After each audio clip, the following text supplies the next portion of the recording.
I found a diary from the future. An apocalyptic horror is coming. I've always kept diaries ever since I was a child. I've documented my daily life in journals carefully labeled on the sides and covers so as to keep them in order.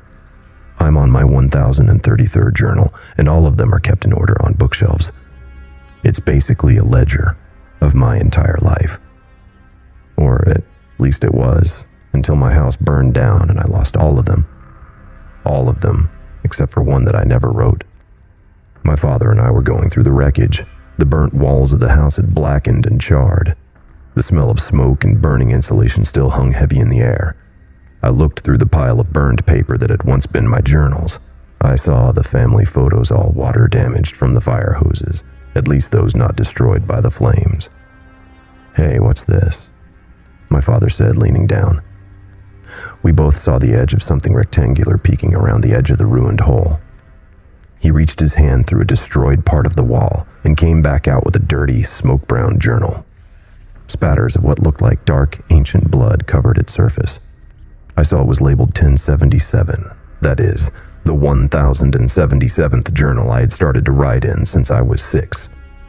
"But that's impossible," I said, more to myself than to him. I never wrote that journal. When the fire hit, I was still filling out my 1033rd journal. I knew this for a fact because I wrote huge numbers in a Sharpie on the front of each one. My father rolled his eyes. He thought keeping a diary was stupid and only reserved for girls, and he had often told me so. He flipped it open. "It looks like your handwriting," he said, handing it to me. It felt grimy under my fingers, its cover sprinkled with small patches of black mold and blood as well as darkened by smoke. Yet all the pages were still legible. I put it in my backpack and took it home with me. It was the only thing that had survived the flames intact that I recovered. And yet, I know I never wrote it. I flipped it open to the first page, seeing my own handwriting reflected back at me. I read the entries laid out there. With increasing horror, I read them all. April 1st, 2025. Today, the world ended. I had driven across Arizona and New Mexico with my fiancée, Stephanie. She wanted to see the Grand Canyon, and I always said I would take her. So when I made a couple $1 million on stock options shorting the market after the Chinese invasion of Taiwan, I decided to quit my job and travel. All around us spanned endless desert. The sun looked down like a blazing, lidless eye, withering everything with its intense heat. Only cacti and desert shrubs stood on the great flat plain. I turned the radio on, but only one station came through. It was some AM station talking about the recent Chinese invasion of Taiwan. "China has lost an estimated 2 million troops trying to take the island," the reporter stated. In response to the invasion, Taiwan authorized airstrikes on the Three Gorges Dam yesterday evening. Reports state that the Taiwanese Air Force has, in fact, successfully destroyed it, causing flooding and likely millions more casualties among the civilian population. Taiwan cities are all in flames as I flipped the radio off, not wanting to hear any more grisly news. "I really need to use the bathroom," Stephanie said, breaking my reverie. I looked over at her, seeing her large blue eyes looking at me. Small beads of sweat broke out on her light skin. Her blonde hair ran down past her shoulders in shimmering waves. "Okay, why don't I pull over right here?" I offered. She shook her head. "No, I want a real bathroom," she said. I sighed. "I haven't seen a house or store in quite a while," I said. But, as if fate wanted to prove me wrong, a small wooden building appeared on the horizon. A town sign stood in front of it. Devil's Creek, population 52. The building looked like some kind of old-timey general store that had been renovated to have electricity and central air conditioning. An ancient man with a face like a raisin sat on a rocking chair outside, smoking a pipe and reflectively staring off across the great empty desert. I glanced over to see what he was looking at. In the distance, I saw roll after roll of razor wire surrounding a massive fence. It had all sorts of signs with skulls, as well as warnings about violating federal law by trespassing. We pulled up to the store. The man finally looked over. His jellied eyes reminded me of an old dog waiting for the needle. He was a small man, no more than 5 feet if I had to guess. He wore a straw hat and a faded flannel shirt and smelled like sweet cherry pipe tobacco. "Christ's drawers," he said in his fluttering old man voice. "It sure is hot out here today." I smiled, agreeing. "What's that you're looking at?" I asked, pointing to the electrified fence guarding the apparently empty desert. He gave me a serious look. "That is where the bombs are kept, boy," he said. "The big ones, the H-bomb, Minimum 3s and B-61s. Well, so I hear. People around town talk, you know." I nodded. I wondered where the silos were. "Can I use your bathroom?" Stephanie asked hurriedly as she came up beside me. The man nodded. "Back of the store, young lady," he said in a quavering voice. Then he returned to his pipe and his meditation. "Let me know if you need anything else." I had decided to sit down next to the old man when I felt the first quiverings of an earthquake. It started small. I stood there not knowing what to do. The old man's eyes widened and he dropped his pipe. Embers and blackened tobacco spilled out on the ancient wooden porch. "What in the blue blazes?" he started to say when a scream of powerful engines cut him off. A burning chemical smell filled the air. I looked over to the military site and saw the ground pulling itself apart. Secret sliding panels covered in dirt opened as enormous missiles slowly gathered momentum, rising up into the air from hidden underground silos.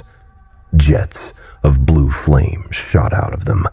They towered over everything else in the area, each 60 or 70 feet tall. Within seconds, they began to move faster and faster, lifting themselves skywards with a screeching of blue flames and smoke. Every minute, more and more came out, dozens and dozens of missiles firing in rapid succession.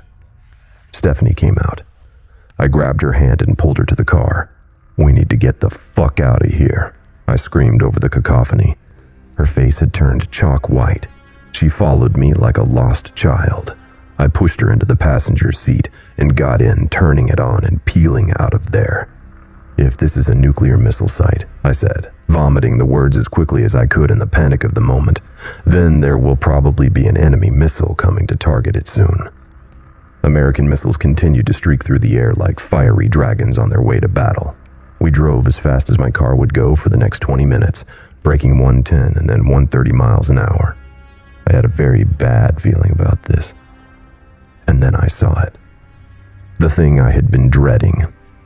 Missiles began to drop down from the sky, not going now but coming. I saw a streak of white shoot across the sky in my rearview mirror. A sonic boom shook the ground, and then the world exploded. I heard someone say, "God." What? Then I realized it was my own voice. I opened my eyes. I felt warm blood trickling down my face. My car was flipped over. I saw the endless desert outside, now upside down. All around us, great, suffocating plumes of smoke rose into the sky.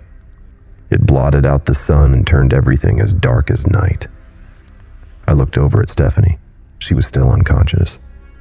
Or maybe she was dead. I couldn't tell. She hung upside down, her seatbelt biting deeply into her shoulder. "Jesus," I groaned, trying to unbuckle my seatbelt without falling and smashing my head. I mostly succeeded. I crawled out of the shattered remnants of my flipped-over car. I rose, my legs as wobbly as a baby deer's. "Jay," a voice said softly from inside the car. It was so subtle I could barely hear it. I knelt down next to the broken window and saw Stephanie stirring. She spat a little blood, wiping her mouth. "Are we okay?" "Yes, baby," I said with tears in my eyes, looking down the road to where the mushroom cloud hung over us like the blade of a guillotine. "We're okay." Luckily, we had been camping prior to this, so the car was filled with essentials. Inside the trunk, I had a tent, sleeping bags, food, water, and toiletries. We also had some knives, lighters, and lighter fluid. Stephanie filled her backpack with as much as she could carry, still wiping blood off out of her eyes from a deep gash across her forehead. But overall, I felt like we'd gotten fairly lucky. It certainly could have been much worse if we had still been in the city. I shuddered thinking about it. I wondered if any cities still stood in the USA. The mushroom cloud continued to grow. It had a combination of bright streaks of fire and black plumes of smoke mixing in the scorching cap. Its cap looked like it would go all the way to outer space soon. The stem of suffocating smoke shot upwards, seeming to unspool itself from the inside as it rose. We walked down the dark road in a burning world. Jets flew overhead, streaking across the sky. The echoing whine of powerful engines followed them moments later. Sonic boom after sonic boom exploded across the dead desert. "Where are we going?" Stephanie finally asked after an hour of walking through this apocalyptic scene. We hadn't escaped the black clouds that hung over the sky, though the smoke had started to dissipate as we got farther away. I looked back and saw a figure behind us. It appeared to be a man casually walking down the road, but his eyes seemed to be on fire. They shone with an inner luminosity, lit up like the eyes of a jack-o'-lantern. Something seemed wrong with the man, and not just because of his eyes. He walked in a jerky, twisted way. His head, which had been looking down, ratcheted up to look at me. A shudder ran down my spine. I turned away, motioning for Stephanie to look behind us, but by the time we looked back again, he had disappeared. "Away from that," I finally said, pointing to the mushroom cloud. "Did you see someone just now? I think my eyes are playing tricks on me. I could have sworn I saw someone following us." "Maybe it's another survivor," she said. "Maybe," I agreed non-committally, not telling her about the glowing eyes. He had been very far away, but I had definitely seen him. I didn't understand where he had gone. There was certainly nowhere to hide, unless more secret government silos and tunnels ran under the earth here. He had simply vanished like campfire smoke in a strong breeze. "What do you think happened?" Stephanie asked. She took a long drink of water. "I think we all know what happened," I said bitterly. "China started World War III. They thought they could contain the fighting to Taiwan, but they miscalculated. Once the Three Gorges Dam got blown and millions of Chinese on the Yangtze River drowned, it must have escalated. I don't know who fired first, but clearly the US and China are at war." "Maybe the war's already over," she said hopefully. I nodded. "It might actually be. If it is, and all the cities have been hit here and in China and Taiwan, there must be hundreds of millions of people dead already. Maybe more." Stephanie didn't say anything to this, but she seemed to go pale. "We need to stop soon," Stephanie said after another few hours. "I'm tired. We've been walking for hours." I agreed. We hadn't seen a single car or person in that time, except for the man with the glowing eyes. My feet screamed at me with throbbing blisters and sharp pains. My cell phone and watch had stopped working during the nuclear blast. Some electromagnetic pulse from the warhead must have disabled all electronics in the area, so neither of us knew how long we'd been walking. With the sky covered in black smoke as far as the eye could see, I didn't even know if it was day or night anymore. We set up the tent. I crawled in, exhausted. I felt like I must have walked for 12 hours. I took off my wet socks, got into the sleeping bag, and instantly passed out. I woke suddenly, confused. Something had scared me. Maybe it was in the dream. But no, I still heard it. A scratching sound, light and insistent, on the outside of the tent. Stephanie still slept soundly next to me. I shook her. She groggily opened her eyes. I looked at my pistol next to my pillow, grabbing it up. Its solid metal grip felt real and powerful in my hands. But when I remembered the glowing eyes of the thing, and how it had vanished in an instant like a puff of smoke, it started to feel much smaller. "What is?" she began to say. I clamped my hand over her mouth. Her eyes went wide. I put my finger to my lips. She nodded, and I slowly removed my hand. Now I could tell she heard it too. It was like someone was running a long, sharp fingernail over the outside of the tent, walking around it in circles, though I didn't hear any accompanying footsteps. It was too dark to see any silhouettes or shapes through the thick fabric. We heard a low, diseased breathing coming from outside. The rattling breaths seemed to choke on their own fluids like the gurgling gasps of a pneumonia patient. I couldn't take it anymore. I grabbed the flashlight from next to the sleeping bag and flicked it on. With my arms crossed, my gun in one hand and the flashlight in the other, I motioned for Stephanie to open the tent. She hesitated for a long moment. After taking a deep breath, she ripped it open in a single pull. Yet no one stood there. I looked out at the smoke-blackened, starless sky. Shadows bounced and danced around the cacti and cracked pavement of the street. I heard a very subtle sound from my right, a slight shuffling of sand. In a blur and with barely a sound, the diminutive man with the fire in his eyes scampered towards me, his shoulders and vertebrae crippled like those of a hunchback. His face only came up to the level of my chest, but he seemed to straighten and grow as he got nearer. There was a crackling, snapping sound coming from inside his body. It sounded like his bones were breaking, then knitting themselves back together. By the time he reached me, he towered over me. This all happened very quickly, in the space of less than a second. My vision became filled with the hypnotizing, strobing white light that came from his head. But I glimpsed the rest of him too. He had a mouth like an infected sore. Pieces of his lips were rotted or torn away, and behind that mutilated flesh, I beheld a gibbering, gnashing mouth. Twisted, vampiric teeth grew out of the tops of his gums, intertwining with those growing from the natural spots.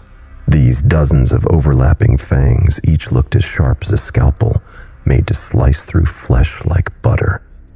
His nose was eaten away. In its place, I saw a patch of ragged, necrotic tissue that oozed yellowish pus and blood. His skin was as dark as obsidian and seemed to glow with a similar iridescence. "Hello there, partner," the gnashing thing said in a slow Texas drawl. I looked away from its inhuman eyes, seeing Stephanie petrified in the doorway of the tent.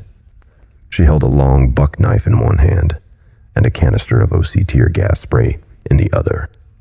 I opened my mouth, but nothing came out. What do you want from us?" Stephanie asked in a quivering voice.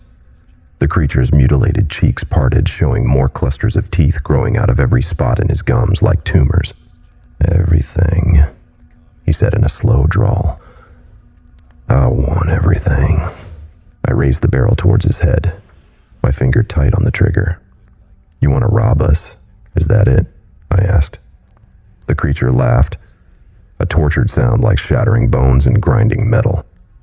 "I don't give a tin shit about this crap you lug around. It ain't worth a damn to me. I want everything. From you and the girl. We square on that, partner?" "I'm gonna give you 3 seconds to get out of my sight," I said, "before I start shoot." The creature's hand came up on a freakishly long arm. The arm seemed to lengthen, breaking and regrowing as it twisted towards me. I fired as it smacked me hard in the head. I saw stars and went sprawling, the pistol flying off and landing on the concrete a few feet away. The abomination grabbed a screaming, crying Stephanie from the tent, carrying her under one arm, as if he were simply moving an irate toddler. He threw her in front of him, and I saw with horror that my shot missed him. "I am the true king of this world," he hissed as he knelt down over her. "I am the endless void between galaxies and the spinning black holes that rip apart worlds. I am forever." Fire poured out of his hands and arms like lava as Stephanie lay on the ground. Her eyes went wide as the first of the flames bit into her skin. I saw her chest and stomach catch fire as if they had been sprayed with gasoline. With an animalistic strength, she jumped up, still burning. She tried to grab the man in a bear hug. The fire spread to his body, but he quickly pushed her away. The fire spread up and down her clothes and to her hair.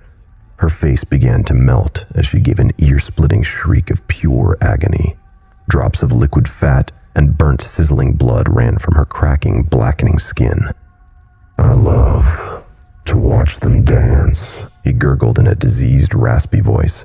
Stephanie jumped from leg to leg, putting her arms straight in front of her body to try to keep them from the flames covering her torso. But the fire seemed to have an inner life, spreading across her flesh, as if rivers of napalm flowed over her body. I grabbed the gun, running over. I put it to the back of the man's head and pulled the trigger. The fire had started to spread across his chest, but he had no facial expression. He stood there grinning like a skull. Thick chunks of black flesh burst out. In his destroyed skull, I saw no blood or organs, but thousands of tiny dark worms writhed and slithered. He fell forwards. A few feet away, Stephanie also finally collapsed, still twitching and screaming. I ran over to her, pulling a water bottle from my backpack. I poured it on her, but it was like pouring a bottle of water on a bonfire. It sizzled and hissed as it turned to steam, putting out a small portion along her chest for a few moments, but then the fire flickered back up. She gave a choked death gasp, seconds later, and stopped moving. Her body had become little more than a blackened husk by this point. I looked at the evil, inhuman thing that had done this. To my horror, I saw his hands clenching and unclenching, his legs twitching.